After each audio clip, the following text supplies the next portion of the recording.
While Auburn is desperately searching for some recruiting momentum, some people think Hugh Freeze is playing too much golf.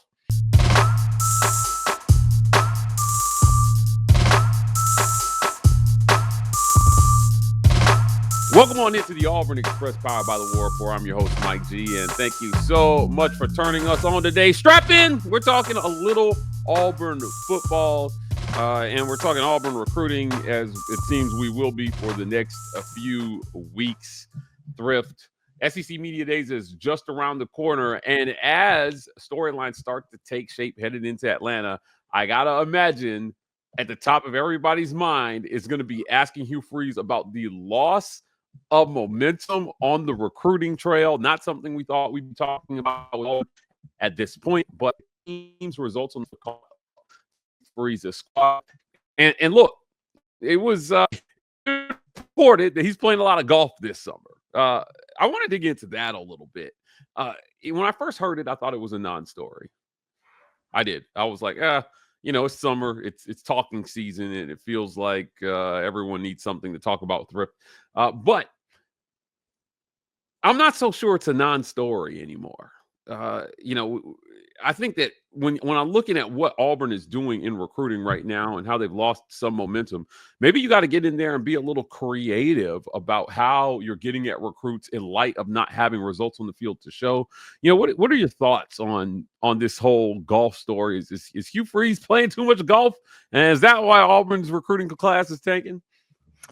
I think this has got to be one of the more asinine stories. And I get it. I mean, we were just talking about this, Mike, off air. I know it's summertime. People are craving for content, but don't be lazy. I think there are way more creative ways to talk about Hugh Freeze and how he can be better than his golf game. I don't think him being on the golf course has anything to do with how recruiting has been going for this upcoming year. I think a lot of this has to do with the fact for recruits, they need to wait and see, is this Auburn team going to deliver? And is Hugh Freeze a long-term prospect at head coaching position for the near future? Because if this year sucks, why the heck are you committing to Auburn right now? Because you're going to be reopening your recruiting before the end of the season if this year goes 5-7 again or 6-6. But again, I don't think this has anything to do with him being on the golf course. It's freaking June. What else is he supposed to be doing right now? Obviously, he's still battling back from his health concerns, which maybe this is his way of having an outlet outside of the stresses of being the head coach at Auburn. I cannot believe this is a story, to be frank with you. We have so many other things we can talk about that can frustrate us about Hugh Freeze and the direction of the Auburn program. The last thing I am going to talk about is his freaking golf game. Like, come on, man. No, I don't think his golf game has anything to do with how recruiting's going. According to Sports Illustrated, Freeze played 10 rounds of golf in the first 20 days of June, all while key recruiting pitches were going on. CBS Sports reports he logged 11 rounds via the USGA system by June 25th, with only 7 commits, I believe it is. In the 2020 class, Auburn is dead last amongst SEC programs in terms of I agree with you on the golf thing. I think golf is the reason that they're where they're at. Now, he did say that his health problems were a non-concern.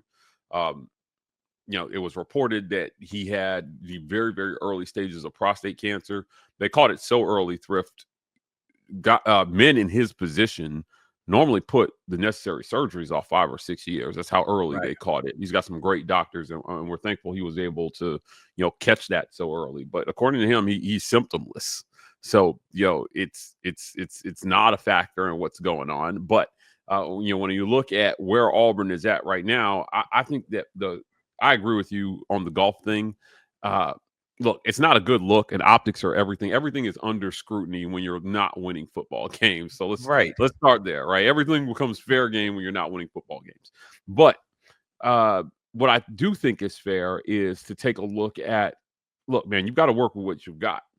And what you have are 2 straight losing seasons. And so I think it's taken a lot of money. There have been some reports that the money is starting to dry up a little bit from the booster side.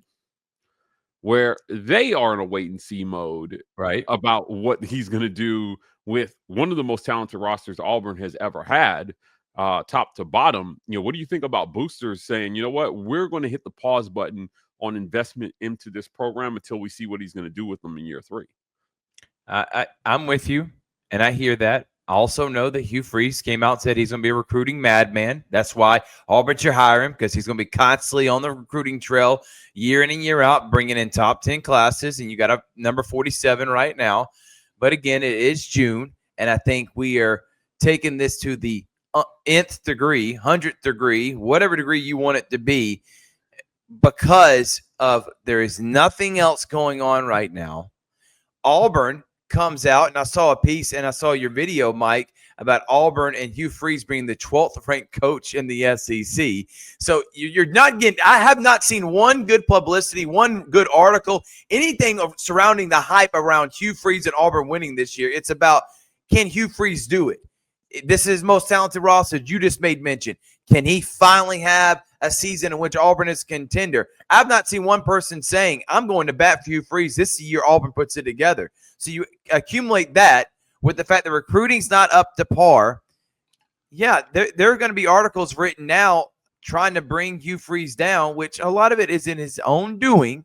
I get, but I just don't feel like this is newsworthy, Mike. I feel like that we could have so many other conversations in terms of Auburn football, because in the end, I know it's, especially when the classes are signed in December, you want to be ahead of the game. 47th, it's not ideal when you have to sign guys, 4, 5, 6 months from now? Yeah. Totally understandable. I get why people feel the way they do. If they do feel some type of way about him playing 10 rounds of golf in the first 20 days.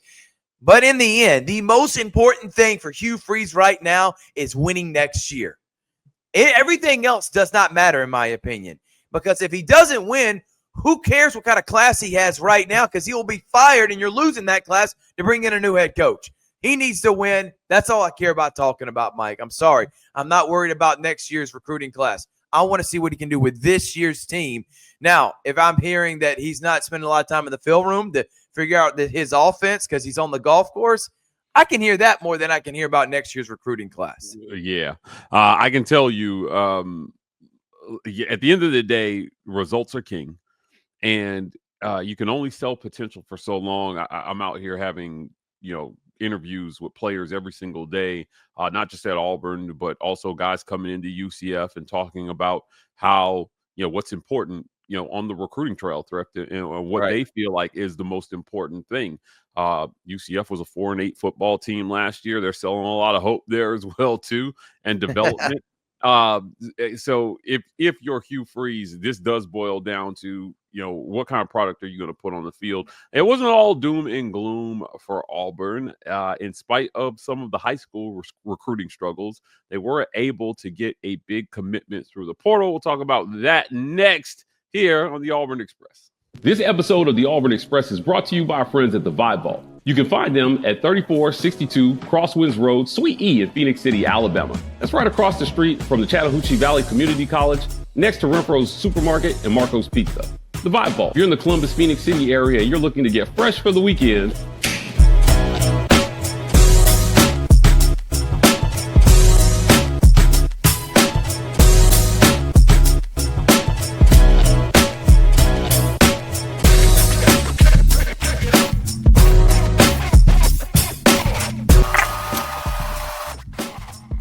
get fresh for the weekend with the Vibe Vault. Not just barbers, lifestyle consultants.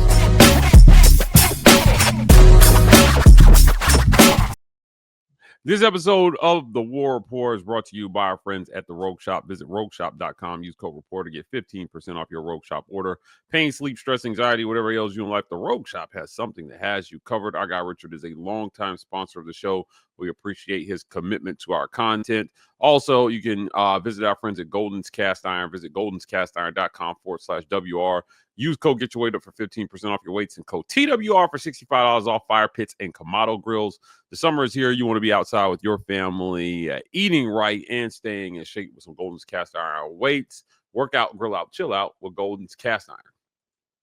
Auburn got a commitment from one Jacoby Matthews. 247 said he was the 70th ranked player in the 2022 class. The former 5-star, depending on what service you're looking at, committed to DJ Durkin out of high school. He went the JUCO route after playing in 21 games, and now he is coming back to the Power 4 level to play at Auburn. DJ Durkin, the gift that keeps on giving. They made him the second highest paid coach, assistant coach in the country this offseason. What do you think about Jacoby Matthews coming back to play for his former coach at Auburn? I think this is huge. I think he can be a huge catalyst. And you know what reminds me of a little bit?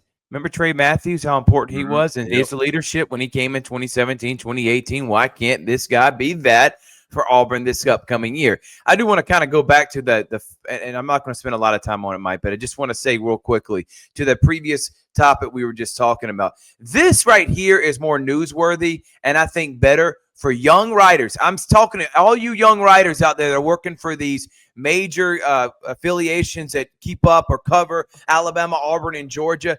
Don't go the route of clickbait and be lazy. Don't rile up a fan base that which I guess technically is smart.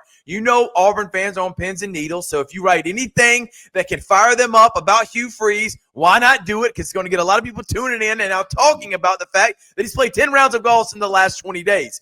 But this is more newsworthy. Auburn bringing in a guy that can contribute right now. I think it is a huge pickup for this defense. It gives you veteran leadership. He understands the SEC. And now I think can take this defense, which was really good last year, Mike, to great this year. So clickbait this topic, not Hugh Freeze's golf game. Sorry I had to throw that in there, Mike. No. I love it. Look, as I mentioned, he played 21 games with the Aggies, totaled 66 tackles, 8 pass breakups, and an interception. After spending 1 year in JUCO, he is coming back to the P4 level to play for Auburn. I think that this is where the portal is important. Right. And that if your high school recruiting is slowing down, you can help bolster a class through this. Look, man, when Deion came into Colorado, he told guys to pack their bags thrift. Yes. I mean, he was literally kicking guys out the door and, had the most portable pickups in the country. When you look at their talent rating, they were one of the more talented teams, composite top to bottom in the Big 12, even after comprising almost an entire roster out of portal pickups. Now, that's not where you want to be with Auburn. And Hugh Freeze does not believe that the portal is a primary source of building a roster. He believes in it as a stopgap, but he has said many times, and to me directly, the way to build it is through high school recruiting. So I know he's disappointed where they're at right now, but he also understands that this is a trap of their own making if you're Auburn. Yeah. If you win more games in the first 2 years, I don't think Auburn is in this situation. So we talked about this schedule ad nauseum, but I want to bring this back up for our listeners. I'm going to put it up on the screen here. You've got an opportunity in your first 6 games to really flip the script, I think. People forget last year how many flips Auburn had in season en route to that top 7 class. You open up August 29th versus Baylor in Waco. That's a road game to start your season. You get Ball State, South Alabama, and then you open your SEC schedule, Oklahoma, Texas A&M, and Georgia. This is where Auburn has to make a splash drift. They've got to go out, beat Baylor game 1, now that you see how recruiting is going. On national TV, I think Colorado plays that night at 8 p.m. They're the only other national game on, so they'll be on the same time as Auburn, 8 p.m. Eastern. But you get a chance to steal the show here going on the road to Waco. Walker White transferred out there. There's some storylines in this one that I love. Then you come home for a couple games and you go on the road to open your SEC schedule at Oklahoma, at Texas A&M. Now, September 20th, that Oklahoma game will be a revenge game for Jackson Arnold. We love that for him. And then a surging Texas A&M under second-year head coach Mike Elko. I think 4-2 in this first 6-game stretch would be enough for Hugh Freeze to announce to the world, we're here. This is what we can do with talent. If they somehow get out of this 5-1, even better. But I think 4-2 will get the job done. I think they will get the job done. And again, if you look at this schedule, we've mentioned this many times. It is very favorable for minimum 8, and I think very realistic for 10 wins, which again puts them in contention in the conversation in November, which is the ultimate goal for these Auburn Tigers. But it all starts with having key guys. I think it's more than the 5-star that I think we need to. Everybody is a former 5-star, it seems like nowadays, especially in the transfer portal, man. So I don't feel like that's the thing we need to make a big deal about. The leadership, the experience, then playing for a guy he already knows. I think that matters more than anything, Mike. And this is going to allow this defense to have a guy that can come in, which with already kind of veteran experience, now take it to another level in the secondary, especially when you're going to be facing off against teams that potentially could be turnover prone. If you have a good secondary, get some interceptions. It's not like we're playing. If you look next year, who are the top quarterbacks coming back? I mean, Oklahoma is having to replace a new one. We don't play Arch Manning in Texas. Georgia, what do we know about Gunnar Stockton? Ty Simpson, is he the man at Alabama? Which means, yes, these are talented, but yet unproven. So having a good defense can go a long way, especially with this year's top of the conference quarterback class. So I'm excited, man. I really am. And I think I want to go 5-1. I know you say 4-2, but give me 5-1 through those 6 games. I feel a little bit better than 4-2, man. Look, 5-1 means you win and you got at least 2 very difficult road games. You mentioned the top returning quarterbacks in the conference. Certainly Arch Manning will be at the top of the list of quarterbacks there in the SEC.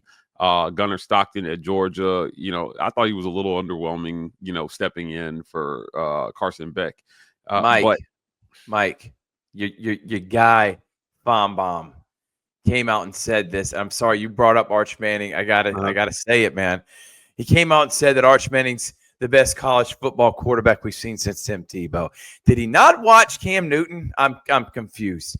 Did he not watch Joe Burrow? I'm just a little bit confused. I'm sorry, man. Even those are one-year wonders. I do not care. I'm taking the one-year wonder over anything Arch Manning's doing, and I don't think there's no way possible, and I may be wrong, but to put up those stats, I just don't see it. Is he saying he's a Tim Tebow leader? Do you see Arch Manning beating his chest and the way Tim Tebow did and just wearing the Gators across his forehead?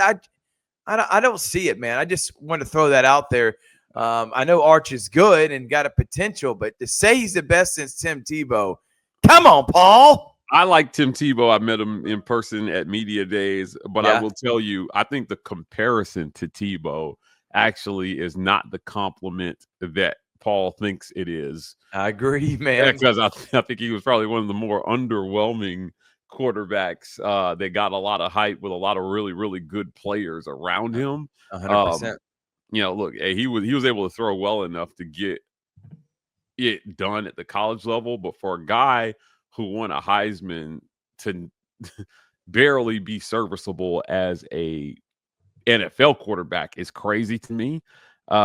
Look, I'm sorry. You're right. And if you're going to go as far back as Tebow, but skip over Joe Burrow and Cam Newton, give me a break. What are you doing? I love my guy Paul, but I got to disagree with him there. Come on. Arch Manning, he'll be one of the better returning quarterbacks in the SEC certainly next year. Yes, he will. But the point that you are making about who's coming back now, Oklahoma will have John Mateer. He was the top player in the portal transferring in there. I'm not sure they know what they're doing with quarterbacks. Missouri loses Brady Cook. Jackson Dart is gone. Garrett Nussmeier is the top returning passer in the conference. He'll be another 4,000-yard passer. But again, you don't play Garrett Nussmeier, man. You don't play him. You don't play Arch Manning. You just mentioned 2 guys, the top 2 returning next year, and they're not even on the schedule for Auburn. Yeah. Agreed. Look, let me just pull the schedule back up here again since we're talking about it. We'll close the show. After Georgia, you get Missouri, Arkansas, Kentucky, Vanderbilt, and Mercer. Come on. Thrift, that's the most winnable stretch of games I think I've ever seen on Auburn's schedule. Diego Pavia, out of all their schedule right now, Pavia is maybe a top 3 or 4 quarterback returning next year off the schedule. Think about saying that. Think about that. You saying that a Vanderbilt quarterback is one of the top 3 quarterbacks you'll be facing off against next year. Yeah. coming into the preseason. Yeah. That is a winnable schedule, Mike. It's wild. It is wild. And like I said, in my mind, I'm thinking, look, I love what Hugh Freeze has been able to do in recruiting these first couple of years, but you got to win. You got to beat Vanderbilt. You got to beat Kentucky, who you beat last year. You got to get revenge versus Missouri and Arkansas. Those are teams that you are better than. And look, Brady Cook came back from the dead to beat Auburn last year. Literally, I think he went to the hospital and came back. That's what I'm saying. He was in the hospital, man. Yeah, it was five right there. And decided he didn't want to lose that game, so they gave him a shot at Dilaudid, and he got back in it. But I really feel like Auburn is uniquely positioned to do something special. 10 wins and you're in. The precedent has been set. If you can win 10 games in the SEC, you're getting into the college football playoff. Thrift. Look, the fascinating conversation as always, is Hugh Freeze playing too much golf? Does Auburn have work to do in the portal? All things will be continue to talk about up until media days in Atlanta in a couple weeks. I'll be there. You'll be there. We'll do some live segments from the College Football Hall of Fame. Joining me today, Thrift Behringer.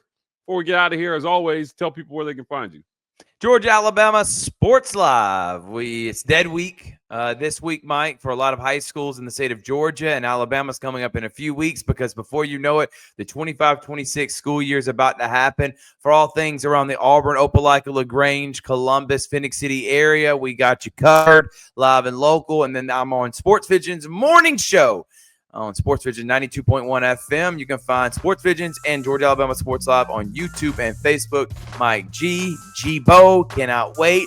We are literally, 2 weeks away from Atlanta? Yeah. Holy smokes. Let's do it, man. Guys, that's it for another great edition of the Auburn Express. If you're in the comments after the video, do us a favor, smash that super thanks button. Help keep the work that we're doing here going. You guys already know the drill. Please hit like and subscribe. We are the War Rapport on every social media platform. TW Rapport on TikTok. Signing off, and as always, War Eagle. War Eagle.